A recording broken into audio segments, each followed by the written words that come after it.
Hello everyone, let's talk about lesson 24, functions.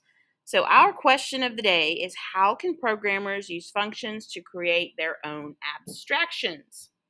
In this lesson, by the time we finish, you should be able to create and use functions for blocks of code that perform a single high-level task within a program. You should be able to explain how functions allow programmers to reason about a program at a higher level. And you should be able to explain the advantages of using functions in a program. So let's start with the video. Videos are important, so let's see what they have to say.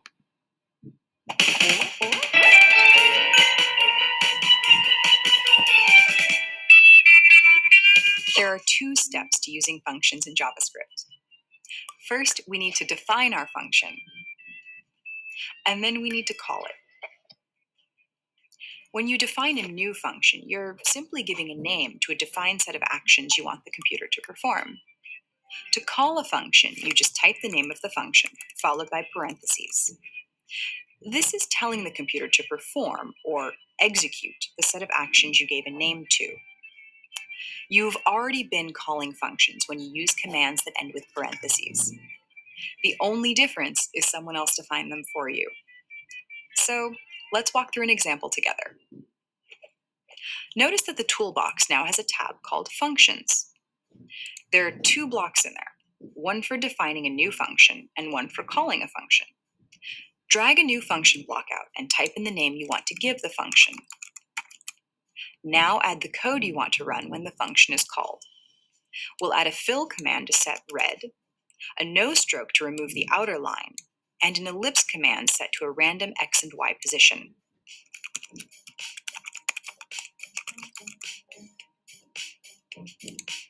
Hey, we defined a function, but nothing happened. The reason is we forgot step 2. We need to call the function. To call the function, we drag out the other block in the Functions tab and add in the name of our function. Now that we have both defined and called our function, the code will actually run and the dot will appear.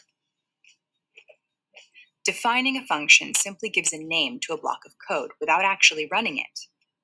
The definition can actually be written anywhere in your program. The rest of the code will run line by line, just as before.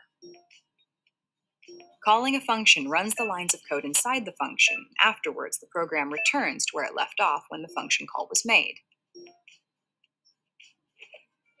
The fact that function definitions can be placed anywhere means that your code can get messy and hard to read. We typically put function definitions at the end of our programs to help keep things organized. You may have noticed that there's one function you've been defining, but not calling, in every program you've written so far. The draw function is a special function that you, as the programmer, get to define, but that GameLab actually takes care of calling for you. By calling wherever you've defined as the draw function over and over 30 times a second, GameLab is able to string lots of still images into a smooth animation. Once you have written a procedure or function that you know works as intended, you can call the function as often as you wish without worrying about the details or problems you had to solve to get it working.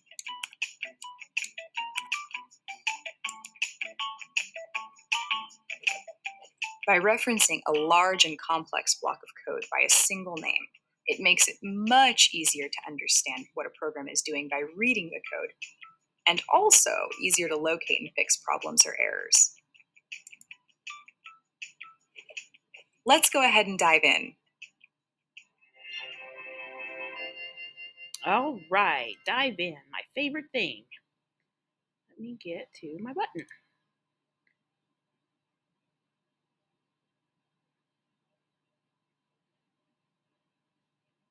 Code.org is moving a little slow today, everyone. Sorry about that. All right, let me reset my version history real quick.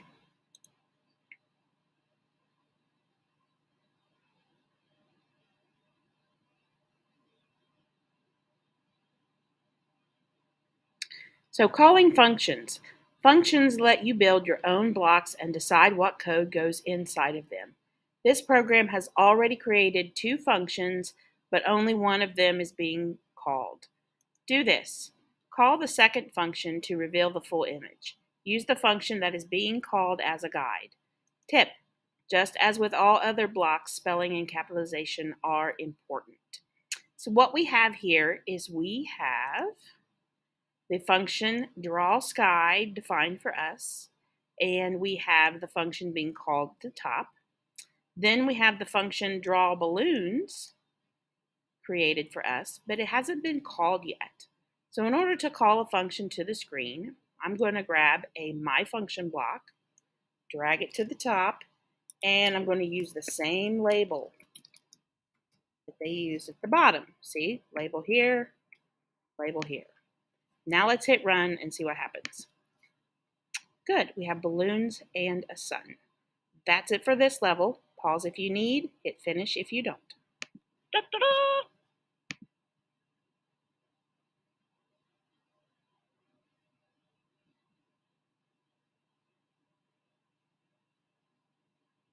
For bubble 3, we're talking about reordering code. Placing code inside functions makes it easy to read and make changes to. Good names for functions indicate what the program is doing to a reader. You can call your functions in a different order to quickly make significant changes to how your program runs. Do this. This program has already created 4 functions that draw parts of a scene. Unfortunately, it's not coming out right. Read the 4 functions to know what they do. Call the functions in an order that draws the scene in the way that looks best to you. All right, let me double check, make sure I don't have any previous work done to this.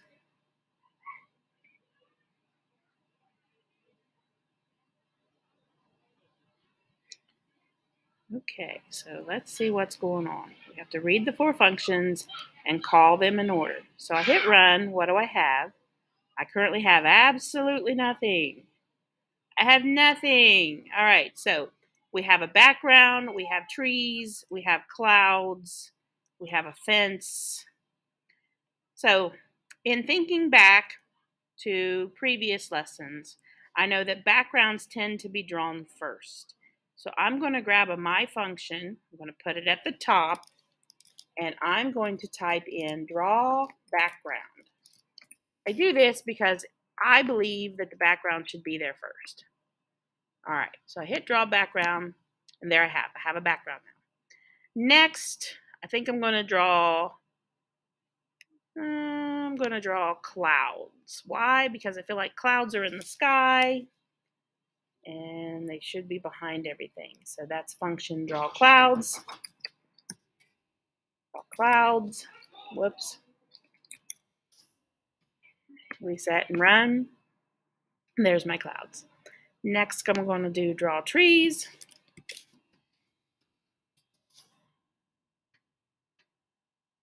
Right, and just keep in mind, I'm not making these things up out of thin air. I'm using the names from the functions that were defined below.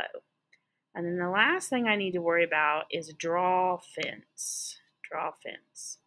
So I'm going to add in a function, and I'm going to do draw fence. And reset and run. And there we have it. Now, what would have happened if I had called the clouds last? I just want to show you. If I pull the clouds down to the bottom, then the clouds would have been in front of the tree. Okay, so that is why I decided to do them second, because order matters. Uh-oh, what did I do wrong? I made a mistake, everybody. What did I do wrong? Oh, I put it inside the other. My mistake. There we have it. So pause if you need, hit finish if you don't. Da-da-da!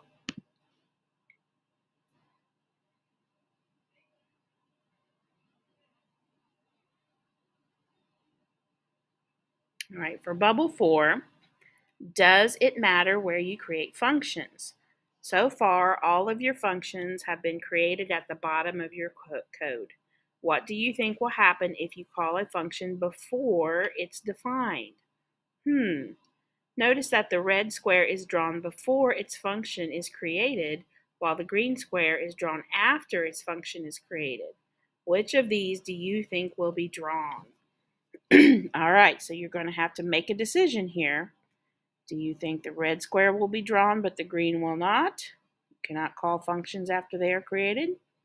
The green square will be drawn but the red one will not. You cannot call functions before they are created.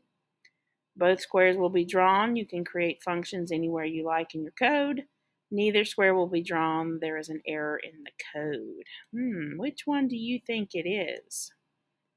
Which one? So we've got red, draw, green draw, and then draw green at the bottom. Take your best guess. I'm gonna guess C. But I could be wrong. But I have to make a guess in order to hit run. So that's my guess. So let's find out if I'm right. Oh, I was right. So both of them will be drawn. It doesn't matter where you call the function. Interesting. All right, hit pause if you need, or hit finish if you don't. Da-da-da!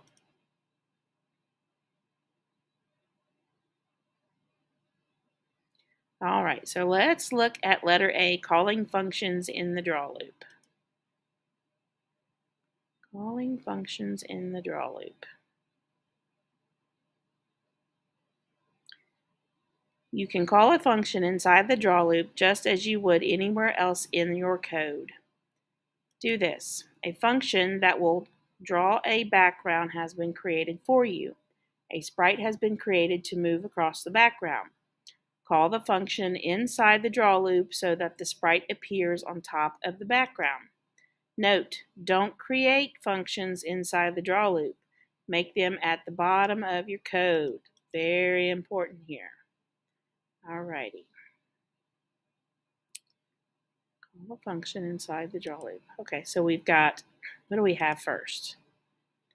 I got a fly dude and he is very smeary. He's smearing across the screen. So I have a function draw. I have a function trees background. I've got my fly dude and he's flying. So I need to call my trees background inside function draw. Trees background. Is that what I need to do? Or do I need to put it up here? I don't know. Why do I still have errors? But it's not called in your program. Trees background. Did I spell it right? Hasn't been declared yet. What happens? Let's see. Nope. Does not like that. Does it go here? Nope, it does not like that. So function, trees background. What am I doing wrong? A function that will draw a background has been created for you. A sprite has been created to move across the background. Call the function inside the draw loop so that the sprite appears on top of the background. Don't create functions inside the draw loop. Okay. All right, so I called my, maybe I need to do this. And then, let's see. No. Did I misspell this? Trees back. I did. You see what I'm doing here? I had a spelling mistake. Gee whiz, people. And no one said anything. Uh-oh. So where is my sprite guy? Where's my sprite? There we go. Finally fixed it. Wow. Pretty neat. All right, hit save or pause if you need. Hit finish if you don't. Da-da-da!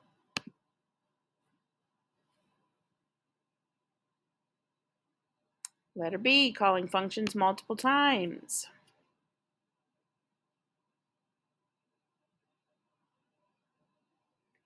You'll often want to use the same code at many places in your program. Once you've created a function, you will call it many times as you like. Do this. This code creates a sprite that moves across the screen once. How can you make it go back across the screen? The function is already called once at the beginning of your program. Read the condition of the if statement inside the draw loop. Why do you think it's there? Use this if statement and the function written for you to make the sprite move across the screen multiple times. And then this symbol means that we will see parts of this level later on as well. So I always hit run and see what I got. Got one little sprite dude. Okay. Use the if statement to make the sprite move across the screen multiple times. So if flyer is less than -50, we have function set flyer, and he's set at 450, 200. So then we could set flyer in here, right? And then we could have another set flyer, right? Set flyer. So he moves across. He moves awfully slow. I know you guys. You're going to speed him up. I know it to be true. That's how you are. So there he goes. And here he comes. And there he goes again.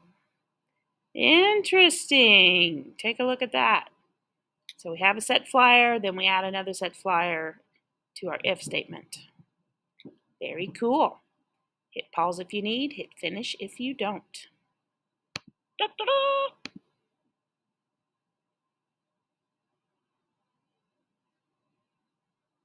Let's look at Bubble C, making changes to functions.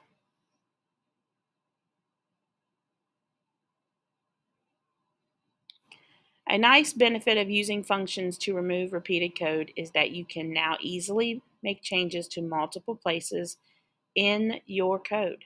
Just change how you create the functions, and your program will now use the new code everywhere your function is called.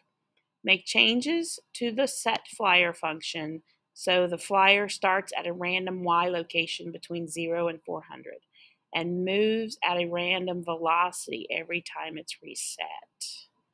Okay, so let's see here. We want it to be at a random, so we have a set flyer, and they set a random Y position. So I need math. Here we go, and a random Y position anywhere from 0 to 400. And then they said, what else did they say? Random velocity. And moves at a random velocity. Okay, so then I need another random number, and velocity anywhere from -1 to -9. Hey, why not? Right? So let's see. Yeah. He moves around. Oh my goodness. Pretty cool stuff. Man, he's super slow there. Super, super slow. What if we added another flyer in here? Just curious. Let's see what happens. So we start with one dude. Then we get another dude. We get another dude. So that didn't do anything, did it? We get another dude.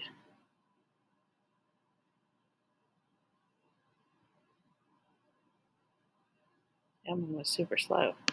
It was interesting. I'll put that there. I broke it. Ha ha ha ha. Do you see that? I broke it. I broke it. Let's try it again. Meow. Alrighty. That was it. We added random numbers. Double check and make sure I did everything I was supposed to. Set flyer function, random Y, and random velocity. Yep. So pause if you need, and hit finish if you don't. Da-da-da!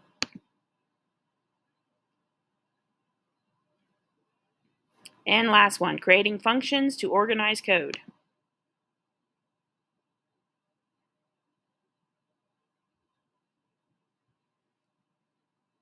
In GameLab, all the action is happening in the draw loop, but too much complex code makes it really confusing to read. To keep your draw loop easy to read, use functions for larger chunks of code. You can call them inside the draw loop and define them below. This is a really good example of using abstraction to think about problems at a high level and worry about details later. Do this. This program should draw a daytime scene or a nighttime scene depending on the location of the mouse. The draw loop creates what needs to happen, but one of the functions hasn't been written yet. Write the draw night function, which has been created but is empty. Hint, look at the picture to the right for how your night image should look. Sorry about that.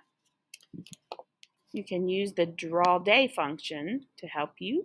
Okay, so we need a darker, and a gray moon. So let's see what we've got here. We've got a draw. If world mouse is greater than 200, we draw night. If it's less, we draw day. We have the draw night. And let's see here. We have the draw day. Alrighty. So,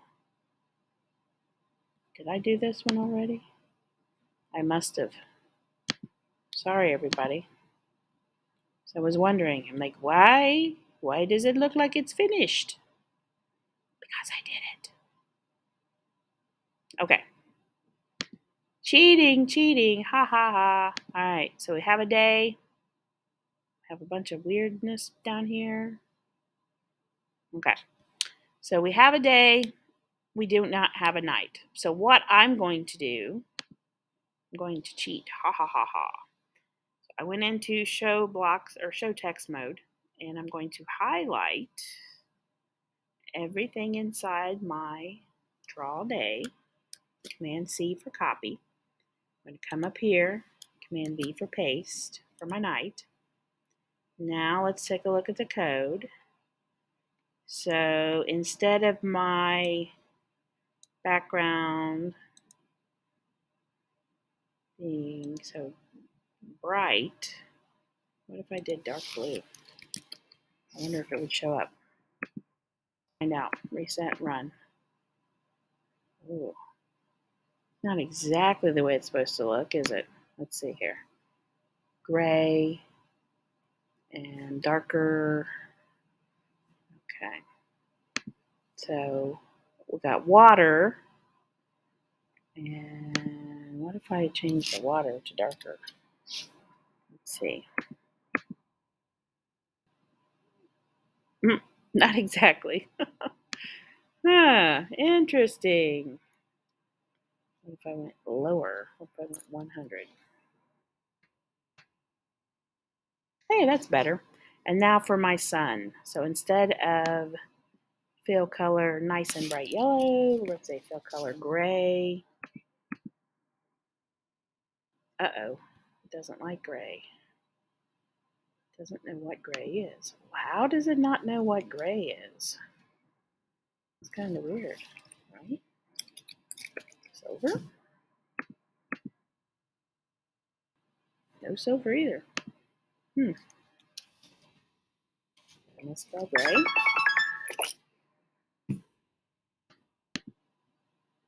Nope. Boy, it just does not like gray, does it? Okay. I got you. Okay.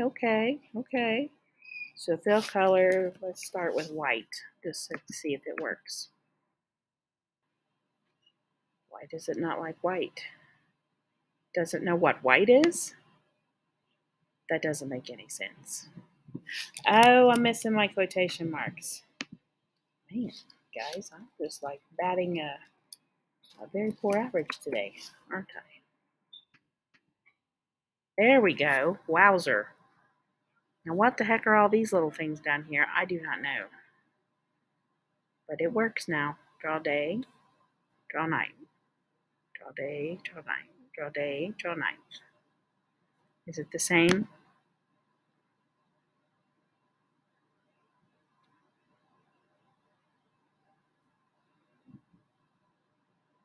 Apparently so. All right. Let me pull this back up so you can see it one more time. What I did is I copied this down here, pasted up here, and made some changes. Hit pause if you need to, hit finish if you don't. Da-da-da!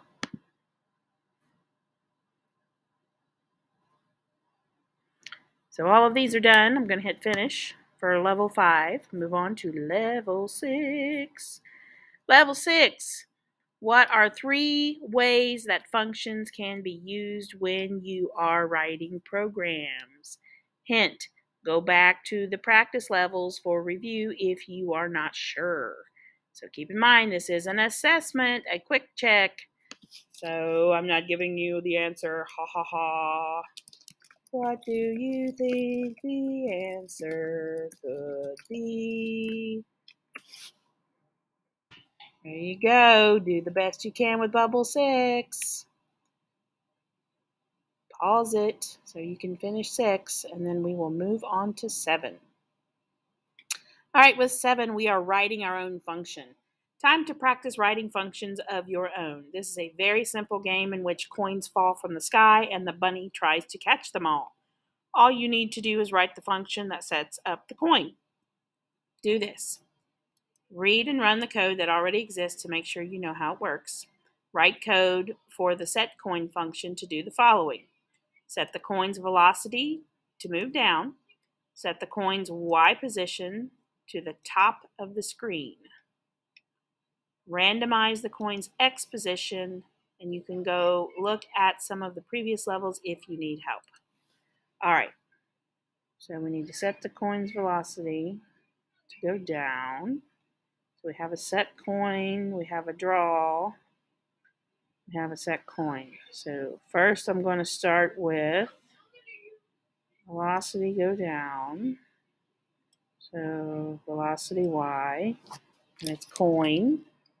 Coin velocity Y is going to get 2. Then we want to set coin Y. Coin. Move that up so you can see. Coin Y is going to get 0, so it's at the top. Coin X is going to get random. So I'm going to go to the math drawer, get a random number, and I'm going to do 5 to 390. Why? Because I tend to like it not falling off the screen. And let's see what we got. Doobie-doobie-doo, so the coin falls. Does the bunny move? The bunny moves.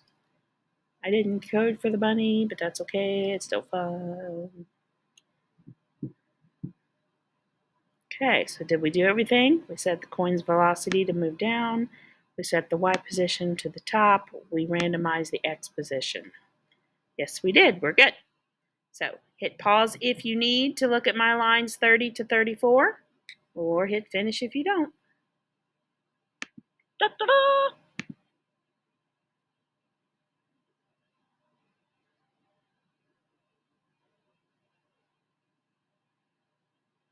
All right, level 8. Catch the coin, increase the score. Let's make the score change now, too, to complete the game. You'll need to be able to tell when the bunny is touching the coin and then reset it. Do this. Use an if statement and the is touching block to increase the score when the bunny catches the coin. Make sure you're calling your function to reset the coin once it's been caught. Play the game and randomize the velocity of the coin to change to a range that you think is fun. Okay. So what do I have first? I have what I left off with. I have a coin. I have a bunny. I have my set coin. So does it tell me to create a function? It says use an if statement. Okay, and it is touching. All right. So if bunny is touching, if bunny is touching coin, if bunny is touching coin, we want to set coin,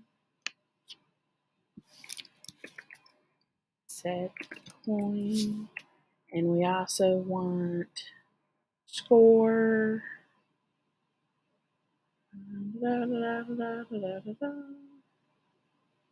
Where's my score? Score is there. Text score, get score plus score. Okay. So we're going to go like this. Okay, if bunny is touching coin, score, get score plus 1. Right, let's see what happens. If I touch the coin, I get a point. Yep. If I touch the coin, I get a point. Yep. Now they mentioned to us randomizing the velocity of the coin to a range we think is fun. So let's go down here to our function. We said velocity is 2, so instead of 2, let's do a random number. Let's do 1, 2, hey, 1 to 10, why not? Let's see what happens. This could be challenging. Whoa, hey, oh my gosh, it fell faster than I could get to it. That was kind of cool though. All right, so you decide what random number of coin velocity you think is fun. And let's take a look. So I changed the velocity of the set coin to a random number. I added line 24 if statement. I said if bunny is touching coin. I set the coin again, and I changed the score to be score plus 1. So if you need to pause to see those, go right ahead or hit finish if you're ready. Da-da-da!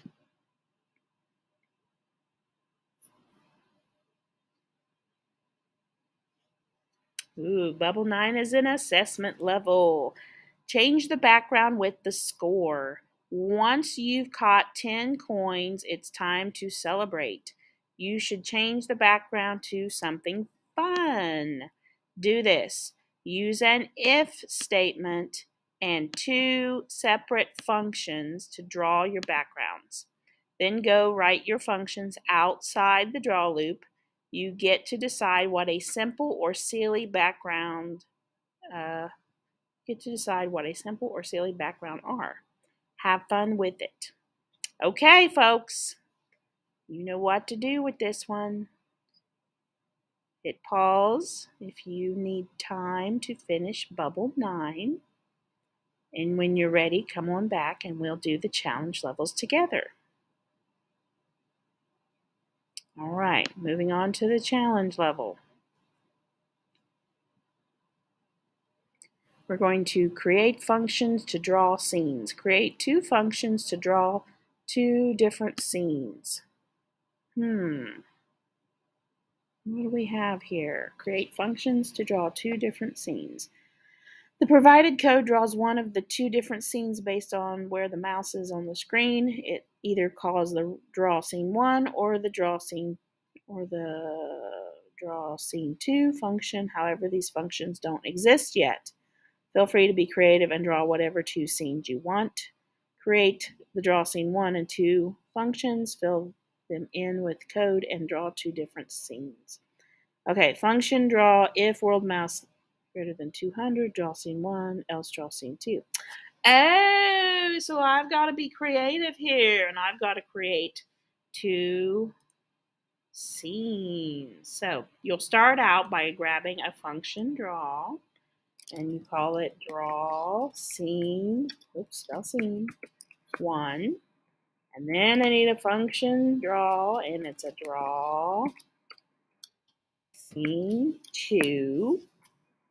And at this point, it's going to draw whatever you tell it to draw. So you can be creative, and you can come over here, and you can grab some things.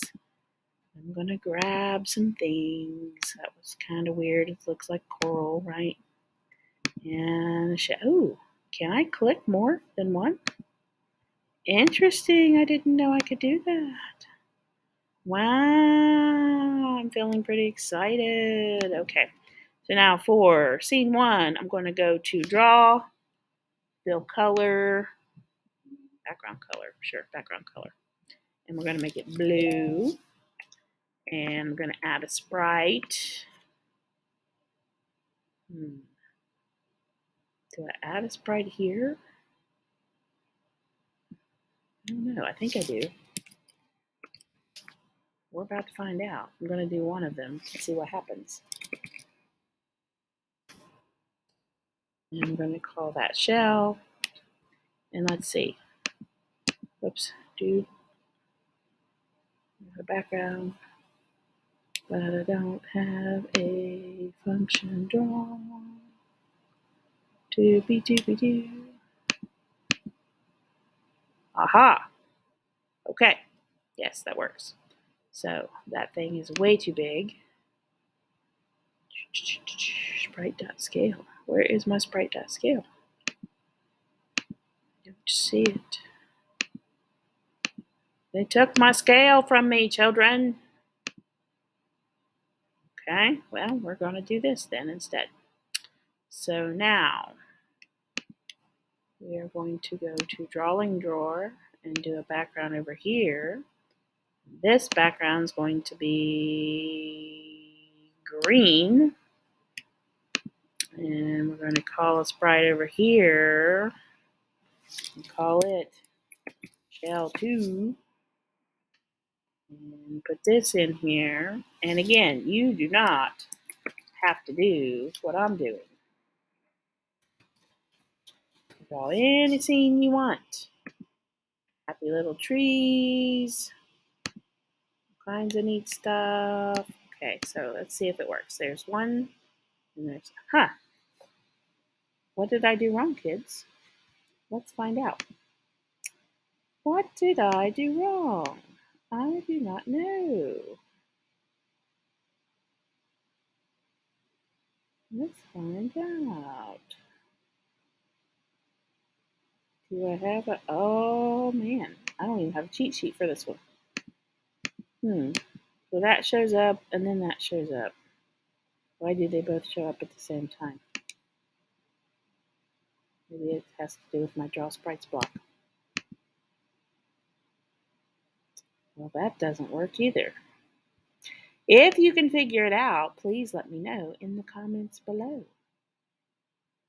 Because that would be epic and awesome. And I would appreciate that. That doesn't work.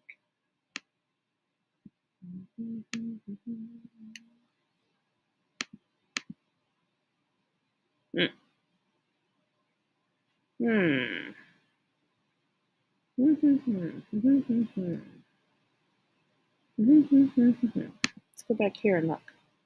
Where did they put the draw sprites back here?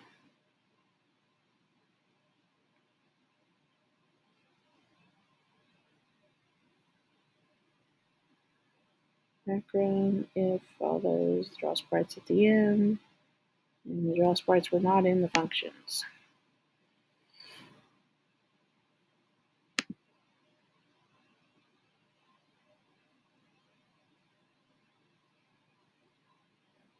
Okay, so take that out, put this at the bottom.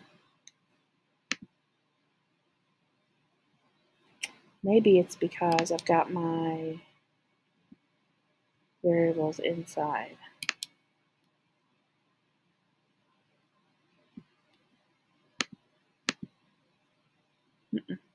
I don't know. If you can figure it out, let me know.